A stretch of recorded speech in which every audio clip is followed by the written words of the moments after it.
magbabayad na ako ng mga karne. Hello. Ayun dyan ka pala eh.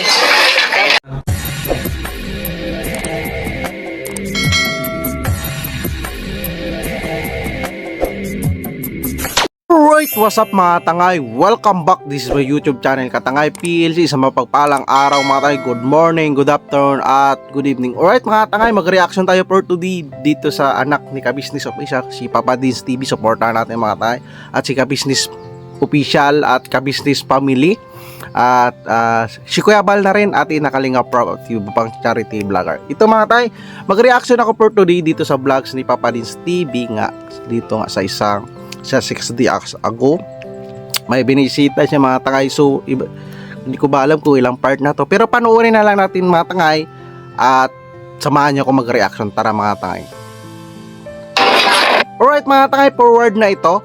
Pakibisita na lang sa full video sa YouTube channel ni Papa Dins TV mga tangay. Doon natin mapanood na kabuuan. Dapat pinuntahan mo, Teros. Alright, ito mga tangay, parang nagbisita sila sa isang nanay, di ba? Ito pa naman po na-timingan natin siya na nung isang gabi. Tapos Matagal na ito na tinutulungan ni Papa Dins TV mga tangay. paggabi naman po, umuwi naman po siya. Tapos kanina sabi ko, huwag siya nga masama pakiramdam ko. Alright, para si nanay nagre-report o tatanong si Papa Dins TV. Parang mayroon di na umuwi. Ito mga tangay. Diyan naman siguro sa title ni Papa Dins TV na si Arvin, parang hindi nag-uwi. Kaya nga doon sa thumbnail ko pa tayo, Papa Dins TV nagulat, 'di ba, nagulat. Pag tayo ko, wala na po siya ulit. Hello? Ano ba si Angelo? Opo, nag-business. Hello? Po kami kasi parang bukas, kasi madaling araw yung hindi ko magbabayad na ako ng mga karne. Hello. Ayun dyan ka pala eh. Hello, kumusta? Ha? Okay lang. Asan na yung tinda niyong siomay? Kaya Raven ko po nagdala. Si Raven po kayo na nagtinda. Nasaan siya taxi? Pag sabi niya sa akin, pag hindi ba gumbong, sabi ka may school, doon sa professor sa Kaimon. Ibig sabihin, umuwi na siya. Opo. Kasi diba nung nakaraang vlog, diba sabi mo may trabaho pa siya? Opo. May kontrata pa siya? May trabaho po siya sa Kamuning sana. Ito mga takay, ini-interview na lang ni Papa Dins TV, updates ko anong nangyayari sa tinutulungan siyempre mga tangay, para siyempre marami nag-abang din dito sa tinutulungan nila Papa Dins TV para kung ano nangyayari, di ba? Parang binigyan ito ni Papa Dins TV na punan sa kanilang hanap buhay, di ba mga tangay? Tuloy natin. Ano yung kontrata niya doon? Kinausap ko naman po siya eh.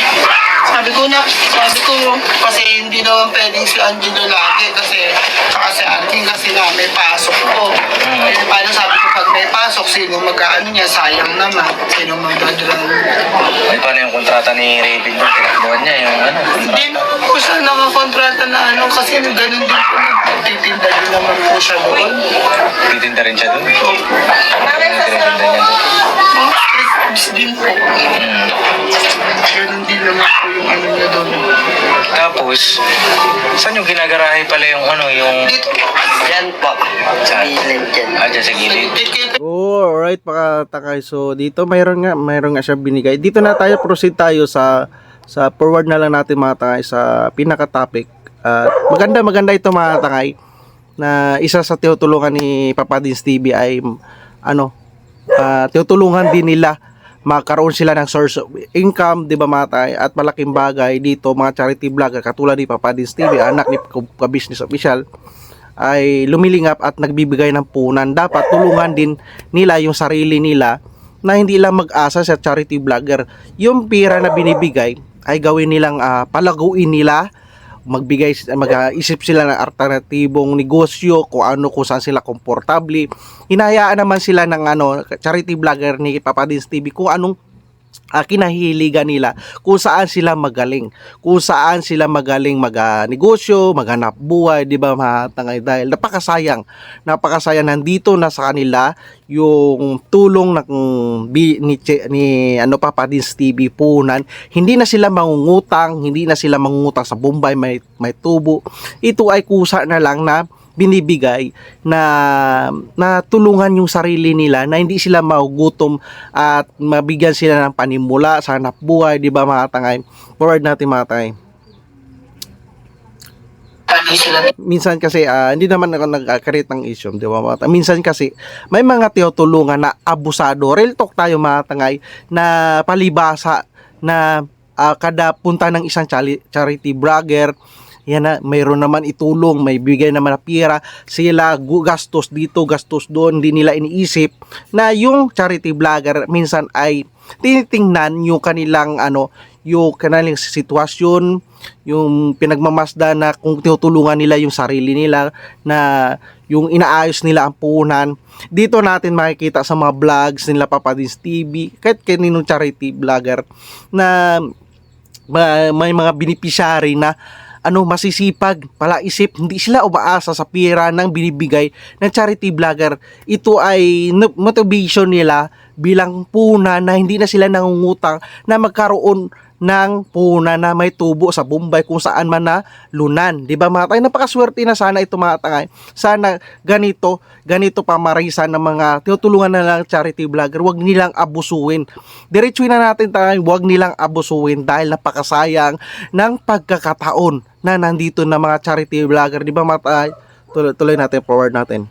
Dito na tayo. Ito mga tangay, updates na lang para sa mga sa mga beneficiary. Dapat appreciated nila kung anong porsigino ng charity vlogger na pagtulong o binalag sila, ay binabalik naman sa kanila yung tulong o bigay todo yung charity vlogger, katulad ni Papa Dins TV mga time.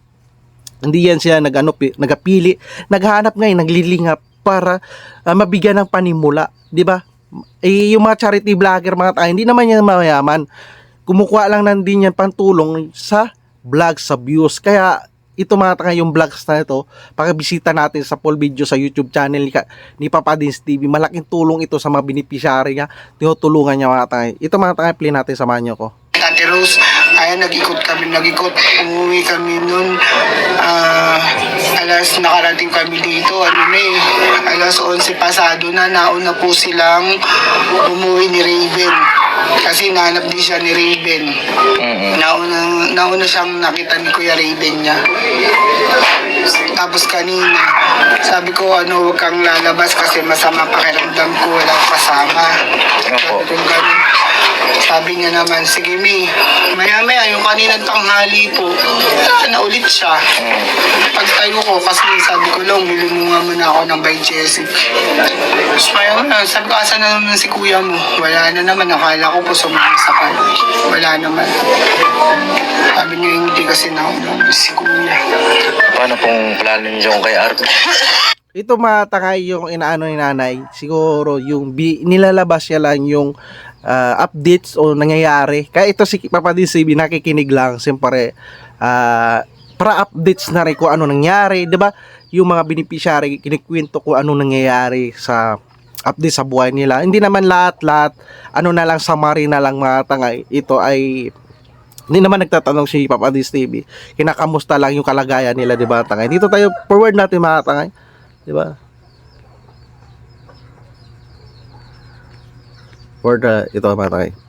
Wala namang masama doon mga kababi, pero kasi siya ay pinag-aaral mga kababi.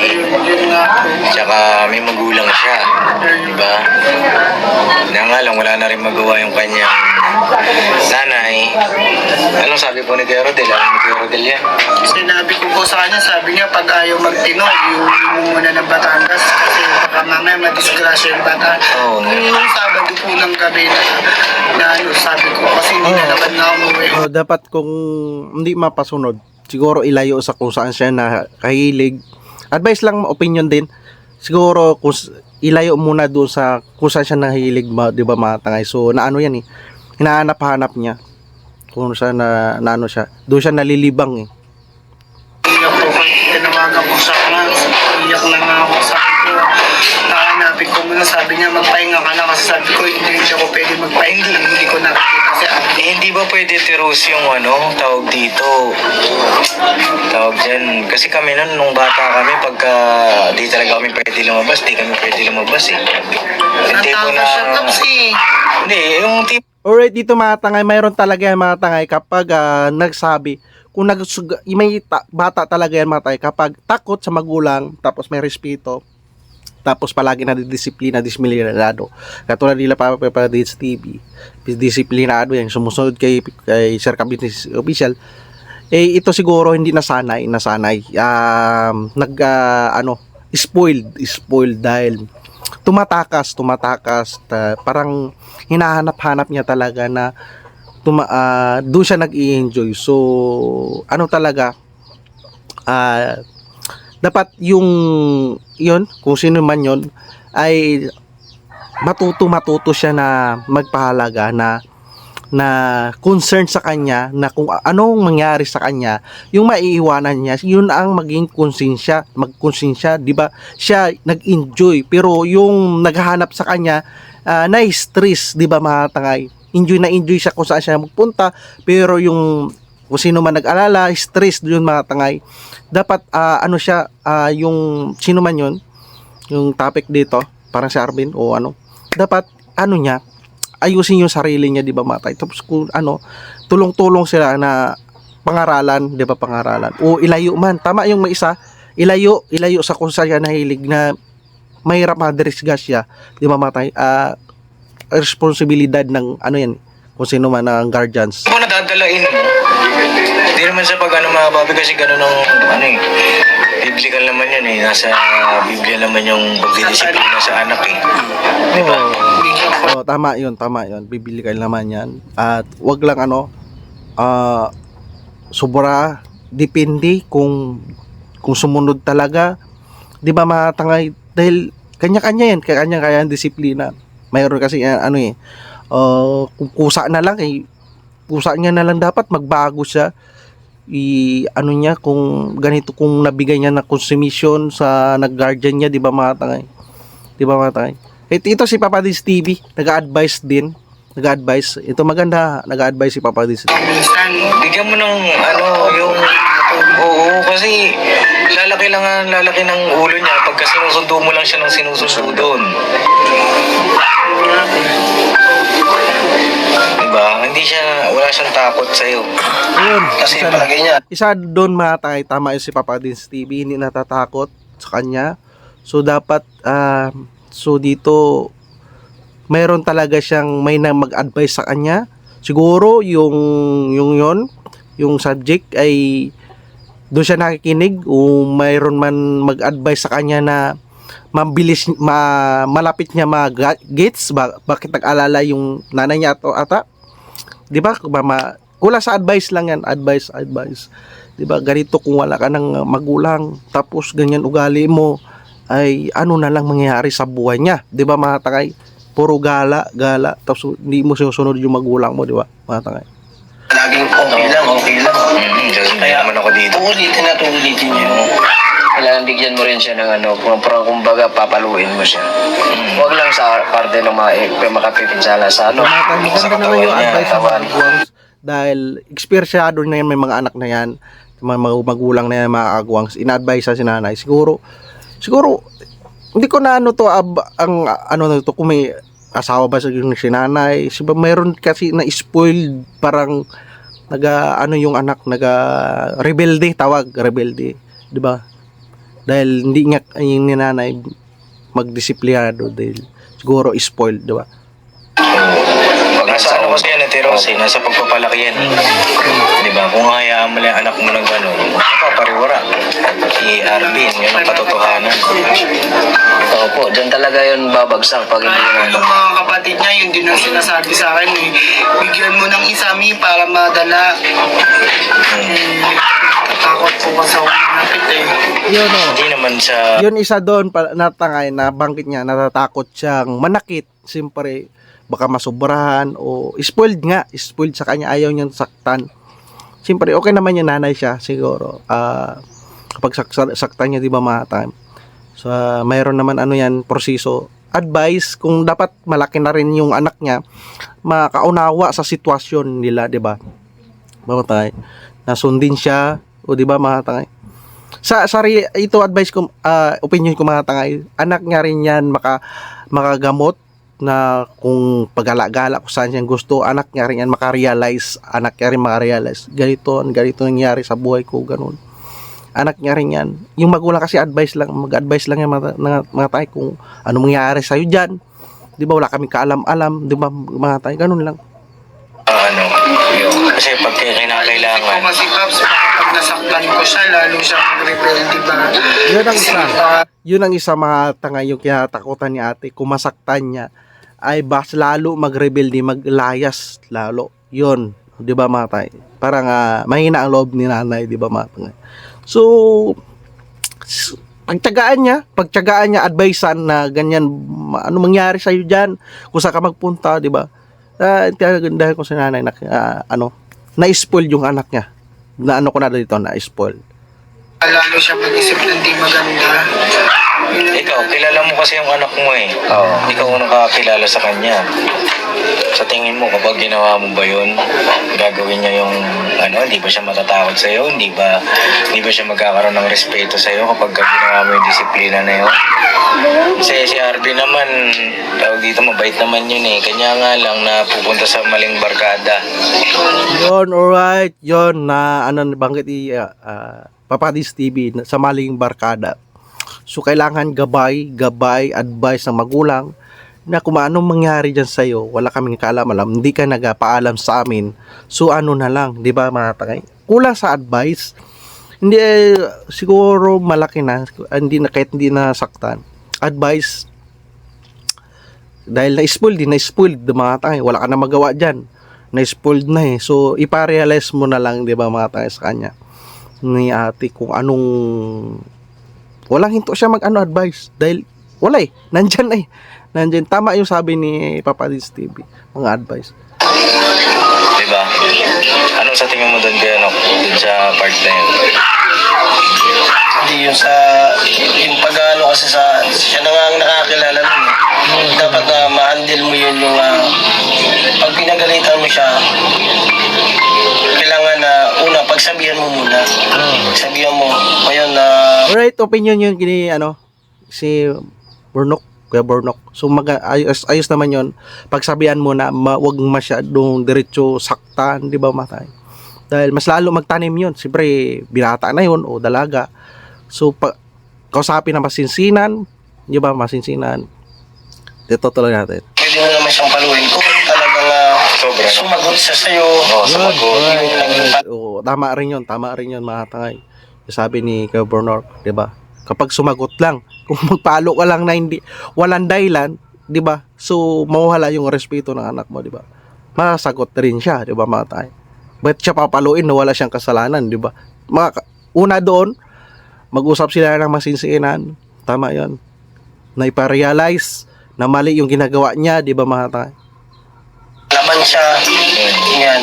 Iba na ugali mo Bakit ka ba nagkakaganyan? Bakit ka na sumusunod? Pinagsasabihan ko po siya, Paps, nakaano lang siya eh. Tapos iyak na lang siya. Kaya minsan nangingibago pa rin sa akin yung awa sa kanya. Night-wife ko din siya. Na-spoiled nga mga tangay, ang anak niya na-spoiled.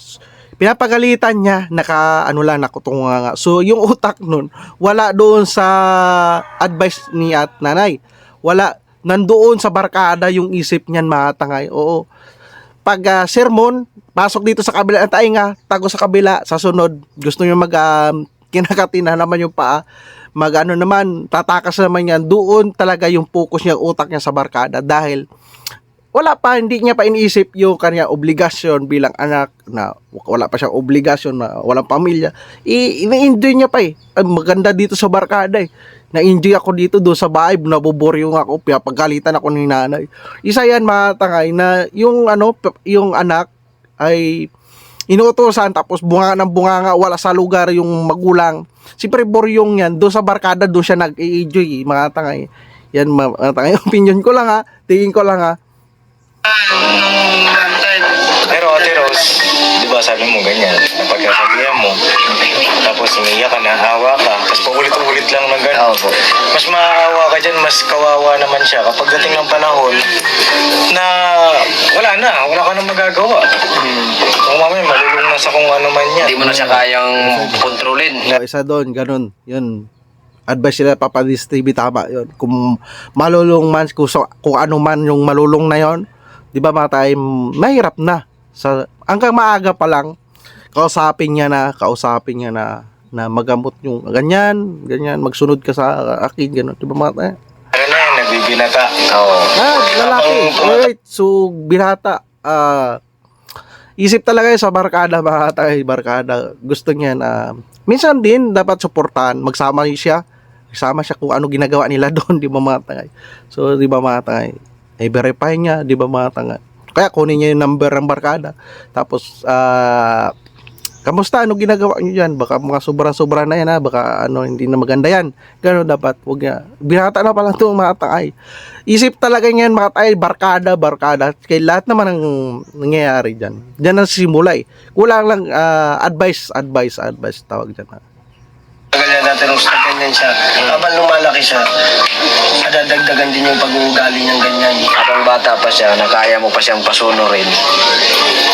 Kaya mo pa siyang disiplina. Tama yun si Bay Papaya, tama. Habang bata pa, kaya pa pasunurin, advisean na, di ba mga tangay? Na-spoil. Dear Erel, tok na kagad natin mga na-spoil.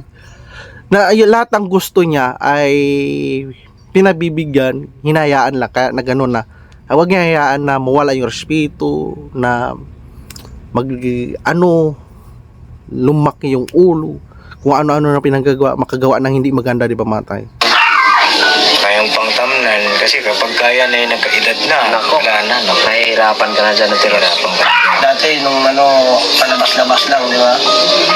Sunod, di ba, nagtitinda siya, nakatuloy maaga, tapos umalis. So, binibigyan mo siya ng hilaya. Tapos ngayon, nadadagdagan na. Lumalayo na siya ng lumalayo. Nawala pa yung importante kasi yung Deros, kumbaga parang nakatutok pa rin. Diba? Bigyan nyo rin po ng time. Alright, tama yun. Nabanggit ni Bay Papaya, bigyan ng time bonding nila. Kung ano man na mag-bonding, mag-mall, o mag-usap sila, magkwentuhan sila. Di ba mga tangay? Kasi mayroon ganyan senaryo na nagre-rebelde ang anak dahil wala silang time magnanay o mag-banding. So nakita ng anak yung banding doon sa barkada. Kaya doon na pupunta, hinahanap-hanap yung barkada banding. Doon siya masaya eh. Di ba mga tangay? Di ba? So kailangan ng banding nito mag-ina. Huwag niya pagalitan, saktan, kausapin niya na maayos. Binata na pala mga tangay. Lahat nakarelate yung mga babae natin ganito sitwasyon. Marami yan nakarelate ganito. Kwento ni ate o ni nanay. Yung sitwasyon sa relasyon sa anak. Bakit ganun matigas ang ulo, mahirap pasunodin, di ba mga tangay? Lahat nakarelate yan dyan mga tangay. Alright mga tangay, pakibisita na lang yan ang vlogs ito. Full video na to sa YouTube channel ni Papa Dins TV. Kung ano man mga advice sa mga ganitong senaryo, mga estudyante, mga anak, nanay, lahat nandito. Maganda yung mga advice na kagawang sa mga tangay ni Papa Dins TV. Yan. Alright, pakibisita na lang ang full video na to. Paki-like and share and don't skip ads yung full video na to sa YouTube channel ni Papa Dins TV. At si Kabisnes Official ang tatay ni Papa Dins TV. Supportahan din natin ang pag-charity rin patuloy. Like and share and don't skip ads. Kabisnes Family, supportahan natin ang second channel nila. Si Kagawang's Intoy Official, yan, supportahan natin, may YouTube channel na Kagawang's Bay Papaya, supportahan natin. Yung isa pa na Kagawang's, supportahan natin lahat sila. At sila Kuya Bal, supportahan natin. At Ina Kalinga Prab, supportahan natin mga tangay. Alright mga tangay, ito lang reaction ko. Mag-like, comment ka na at mag-subscribe para updated ka sa mga upload reaction ko kung nagustuhan mo ito mga tangay. Maraming salamat mga tangay pagsama sa reaction ko. See you sa next reaction mo mga tangay. Maraming salamat at lagi tayo mag-ingat. Adios. Mga kabisnes naming minamahal, makikisuyo po kami. Naglalambing po kami sa inyo. Kung maaari po sana ay pakisuportahan natin Taong Gala. Pakisuportahan natin Taong Gala. Analisa Reality Vlog. Analisa Reality Vlog. Anime Reactors TV. Anime Reactors TV. Alminda Cariaga Mix Vlog. Alminda Nariaga Mix Vlog. Ma'am Fleurs Channel. Ma'am Fleurs Channel. PLC Katangay Vlog. PLC Katangay Vlog. Kalingap Turak. Kalingap Turak. Alright? Alright.